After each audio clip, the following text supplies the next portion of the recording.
ご視聴ありがとうございます。よろしければチャンネル登録をお願いします。この B17 は先ほどの1分40秒の本編のためにモデリングしました。他にもキャラクターのモデリングからアニメーションの作成まで含めて2年ほどの時間がかかりました。 B17 は内部まで細かく再現しましたが、本編では使われなかった部分がたくさんあります。このメイキングで紹介します。 B17 の機種には機銃を備えたチンタレットがあり、爆撃手が手前のコントローラでリモート操作できます。さらに両側に M2 ブローニングマシンガンを2挺備え、爆撃手とナビゲーターが操作します。機種中央に見えるのはノルデン爆撃小順機です。1944年にイギリス空軍 RAF には供与されてなかったようです。 RAF の搭乗員のキャラクターも制作しました。本編の映像は 3DCG ソフトのブレンダーを使用しています。ランダムカラーのビューポート画面でアニメーション全体のチェックを行いながらキャラクターのモーションを作成しています。機種の損壊は物理シミュレーションやクロスシミュレーション等を組み合わせて、さらに機体フレームはボーンリグで変形させています。 B17 は機種が損壊しながらも機体の高い安定性で基地まで帰還したケースがあります。損壊した写真を参考にしながら B17 の 3D モデルのパーツをぐちゃぐちゃに引き裂いたり折り曲げたりして損壊を表現しています。他にも激しく損壊した場面を作るために機体の内部を詳細にモデリングしました。本編の映像は全てサイクルズというレンダリングエンジンを使用しています。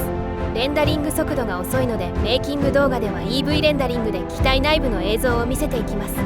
サイクルズは光をリアルに表現するために照らした光の反射や屈折を追跡し、膨大な計算を行い処理されますが、 EV はポリゴンや周囲が持っている情報をもとに疑似的に光の表現を行っているので高速で処理できます。コックピットから機体のテール部まで映像を長回しで送ります。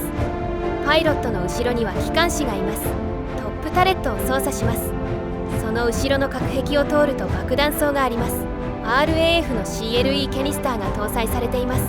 70年代映画の遠すぎた橋のエアードロップのシーンで使われたものと同じです。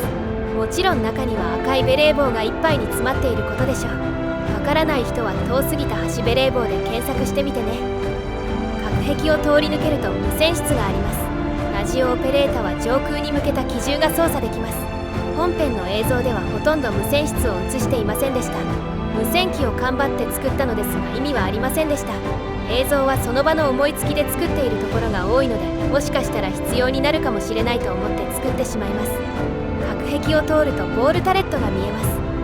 ボールタレットには射撃手が1人入り込んで操作します。タレット上部には弾薬ベルトと酸素ボンベを備えています。胴体の左右には銃座があります。胴体を通り抜けると機体後尾につきます。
空中戦のシーンですが、 B17 の銃座視点の映像をもっと作りたかったのですが BGM の長さに合わせているので動画の時間が短くて映像を入れることができませんでした。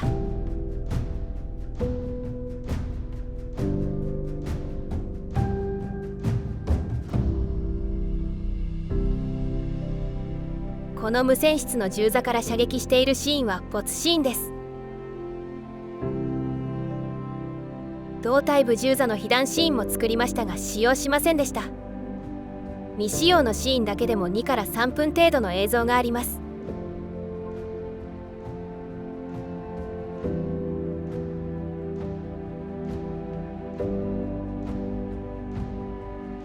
B17 とメッサーシュミット BF109 の衝突シーンです。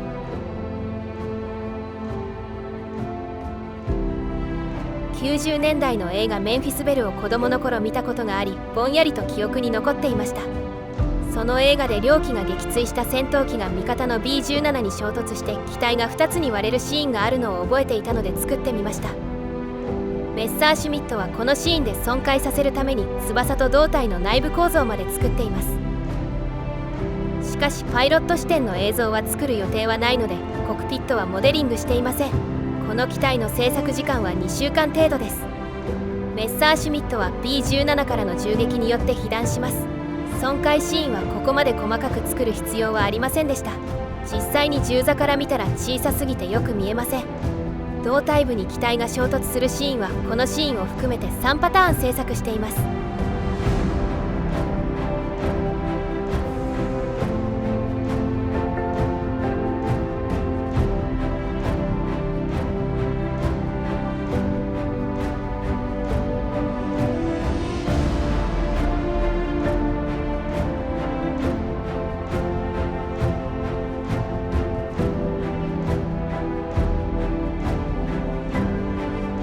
この墜落シーンが制作に一番時間がかかりました。 BF5 の観戦モードでは自由にカメラを動かすことができるので、ゲーム画面を録画して本編の背景に利用しています。より近くの構造物は写真から 3D モデルが生成できる 3DF ゼファーを使用しています。ゲーム画面の構造物を複数の角度からスクリーンショットして 3DF ゼファーで読み込みます。構造物が 3D モデルにできます。これをブレンダーで読み込み背景として利用しました。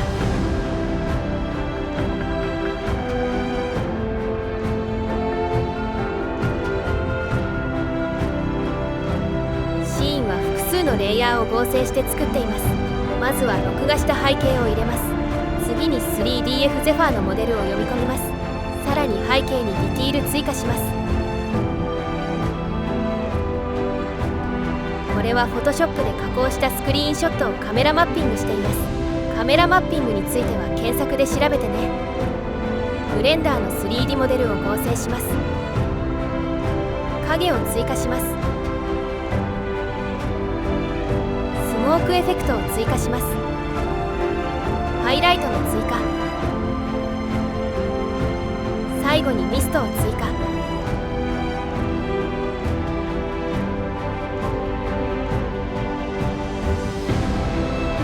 墜落で損壊する建物や B17 は物理シミュレーションを使用して制作しています。このシーンは特に大量のオブジェクトがあるので PC の処理が遅く大変でした。ソフトがクラッシュしてしまうこともありました。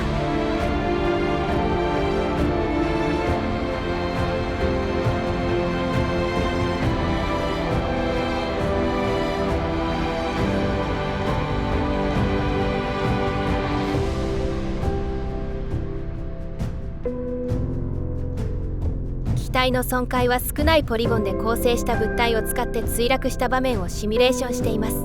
単純なポリゴンであれば処理は高速で行えます。後で詳細なポリゴンに置き換えます。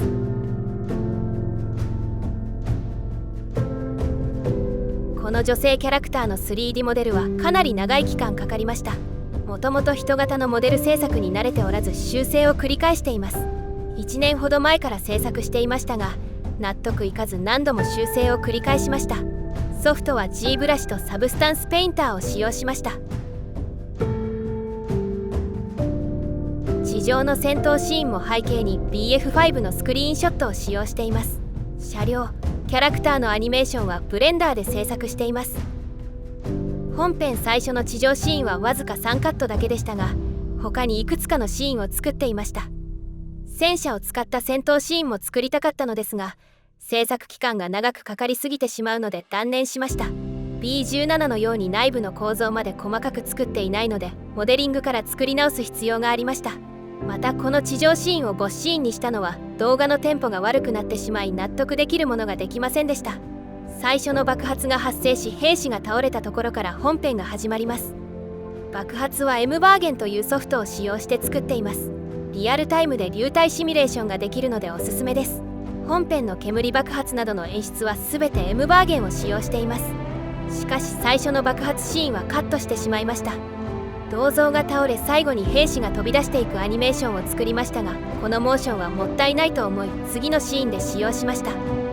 そしてカメラの左側で木が倒れるのがわずかに映ります。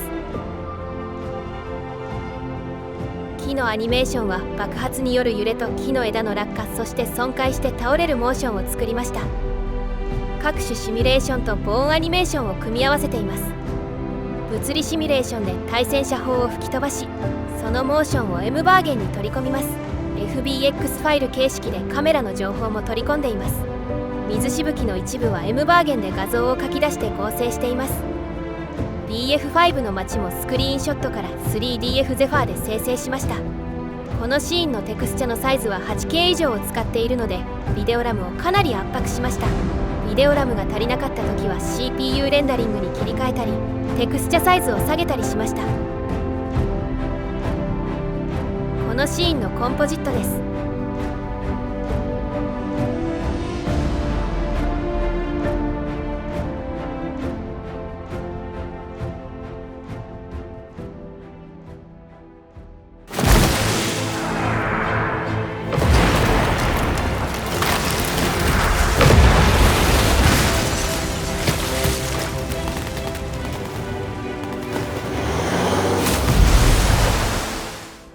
ご視聴ありがとうございました。チャンネル登録をお願いいたします。次回は近未来を舞台にした映像の制作を考えています。いつも通りまた Twitter で制作過程を投稿していきます。